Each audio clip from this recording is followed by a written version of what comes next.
It is a big day today, a good day in fact. The S550 is perched in the driveway, ready to go home. The owner, a good friend of mine, Tony, he's coming to pick it up. It's going home, it's going bye-bye, it's done. And the next order of business is to get Bob moved over so he can go into surgery. It's going to be time to get the new engines set up, installed, or set in the car so we can get the motor plates located, get the turbo kit built, and all that good stuff. There's a few small things to change in the wiring for it to work. But as you can see behind me, the work table is a huge mess. Everything around me is a huge mess. So we got to get the garage cleaned up first and make some room. So I guess no better time than the present to get started on that. All right, so I got the place cleaned up pretty good. Started tearing the engine apart, the new engine. Oh my God, can you hear my dogs are going crazy in there? The new engine is tore apart, garage cleaned up, all that neat stuff. So I've kind of mentioned it a few times on Instagram, I think even in the other videos, but Bob is going to be LS powered, at least for the remainder of this season, depending on how things go. So check this out. I got it sitting right here behind me.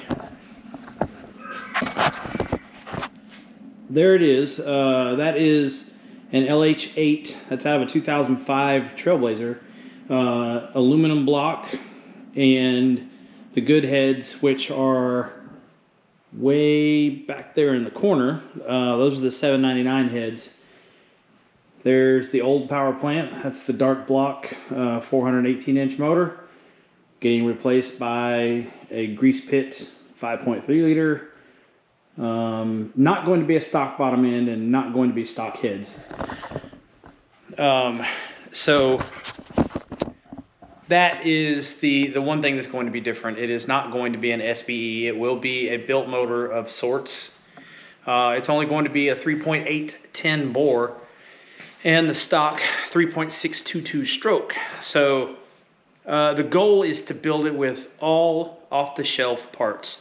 Nothing exotic, nothing special, nothing uber expensive compared to that thing right there.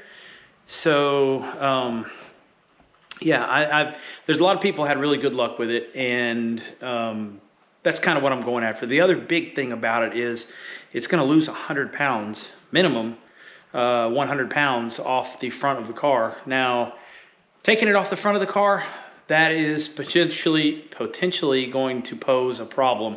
Bob used to be 56% weight over the front of the car, 44 in the back, and that was pretty good. I think this, along with some other weight savings, is probably going to put us like in the 54, 53% range, and that's going to be a problem. If the car stays the way it was. I do have plans on moving things around, like maybe the battery. We may get the battery mounted in the front.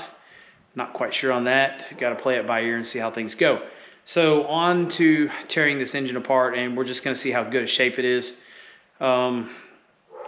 It really doesn't matter much on the bottom end as long as there's no spun main bearings or anything. That would be a problem. Outside of that, we want the cylinders to be in good shape, so they'll take a good 30 overbore, which is, that should happen, no problem. And it just needs a bath, like in a bad way. So anyways, let's get started tearing the bottom end apart. All right, so now we're picking back up in this video. The weather's real crummy outside. It's raining like crazy. I don't know if you can see it out the window out there, but come here, window. There you go. So anyways, it's raining real bad. Good time to have the garage door shut and get something done on Bob. So as I stated earlier in this video, we're going to go ahead and tear this short block apart and make sure everything's okay in it, particularly the block. We want the block to be in good shape, so we don't have to do a lot of work to it. Well, enough talking about it, let's do it. Okay, so we decided to skip the 5.3 teardown. It's in good shape, there's nothing wrong with it. It was a grease pit, like any other gazillion mile GM product. But we're shifting gears a little bit and getting the car ready for the engine to come home. I did take the engine to the machine shop. I do have all of the parts, which is awesome. The only thing I'm waiting on now is valve springs to get here, and they should be here Tuesday, which today is Saturday, so that's gonna be nice. So the plans for Bob today are to get the Ford engine out of it, get the transmission separated, get the extra lines and things off of it that we're not going to use, because, let's go over here and I can show you. What you're looking at hanging up right here is the transmission lines that came out of Bob. Now, some of the OGs will remember the transmission coolers, there was 2 of them, mounted in the back of the car. So, in the name of weight and going faster, the plan is to take the 2 transmission coolers out of the car and the long transmission lines and cut it down to 1 transmission cooler and much shorter lines that we're going to put the cooler in the front of the car. So the lines are probably gonna be about half as long. That's probably in the neighborhood of 6 or 7 or 8 pounds or something like that. But we're trying to go fast. Hopefully a mid 4-second 1/8 mile car is where we end up at this season, and we'll see. So the other thing I wanted to tell you guys about is I finally came up with a plan for the 16 injectors on the Holley low ram intake. So this thing, it had methanol injection before in the charge pipe on the pipe that went up to the throttle body, and it worked. It seemed like it worked, but it's not ideal, and I think that there was a point of diminishing returns where there's too much methanol going in that manner, possibly creating some distribution issues and possibly, well, just not being effective, regardless of the amount. So what we changed to is on the 16 injector intake, we're going to put 8 smaller injectors in the intake runners themselves, directly in the runners. It's still going to function as methanol injection, and it's not going to be considered in closed loop. So that, I think, is going to work a lot better. You're still going to see sky high air charge temperatures, but it's because the air charge temp sender is actually well above where the methanol is introduced. So I think that's going to work great. Now the part of that matters is we're going to put the methanol tank, the pump, the lines, and everything in the front of the car. Mainly because Bob's going to lose, somewhere between 100 to 150 pounds off the front of the car, which is substantial. And I think I mentioned it earlier, but Bob's got a little bit of a habit of doing wheelies when you get after it, and you skin it back a little bit. He likes to stand up and tell everybody about it, and we don't like that. So that's where we're at now, and let's see what else we can get into.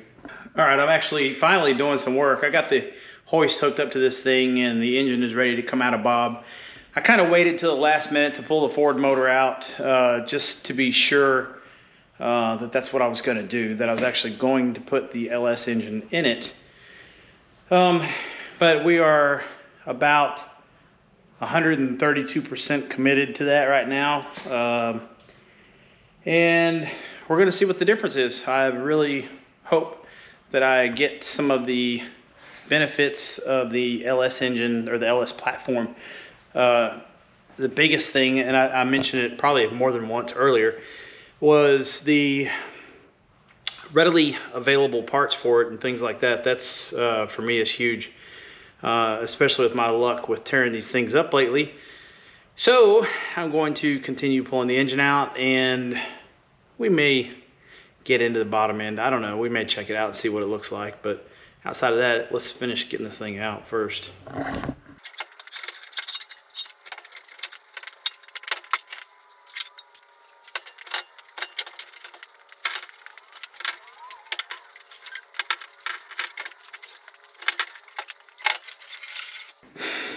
All right, mission accomplished. The engine is out of the car. Probably pull the transmission off of it and, you know, check stuff out.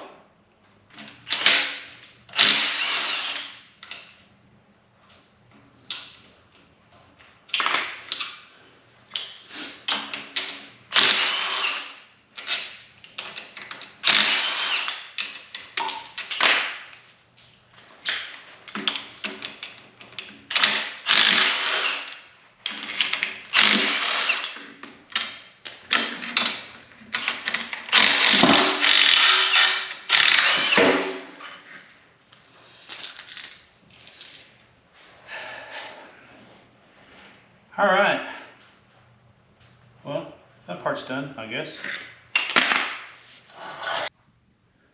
All right, well, the hard part's done. Or I say the hard part, the part that I was really kind of going back and forth in my mind about whether or not I actually wanted to take the Ford motor out of the car and all that.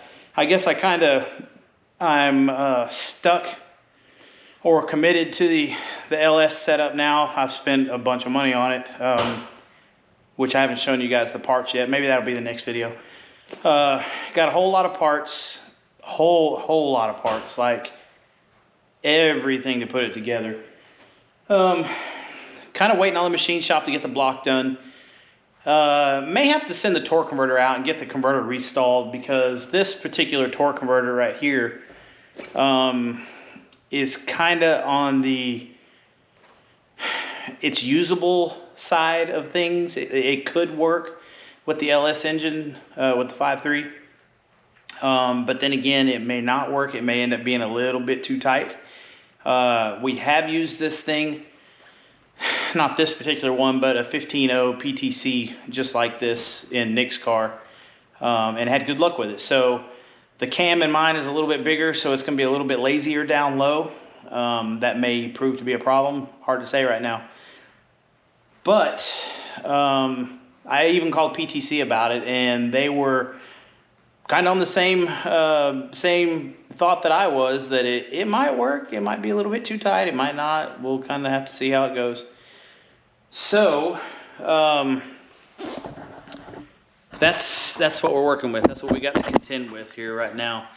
Converter may have to go back. I have another one that I could send back and get loosened up.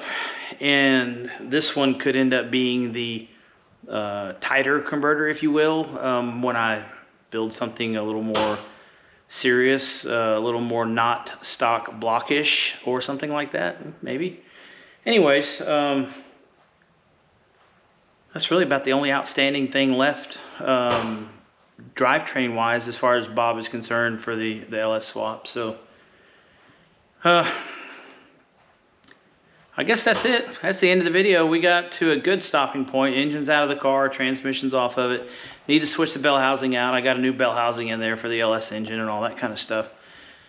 So that's probably going to be in the next video. We're going to go over some parts, getting the motor plates put in place, all that kind of jazz. So if you made it this far, congrats. You were bored yet again. Thanks everybody for stopping by. I appreciate it. We'll see you in the next video.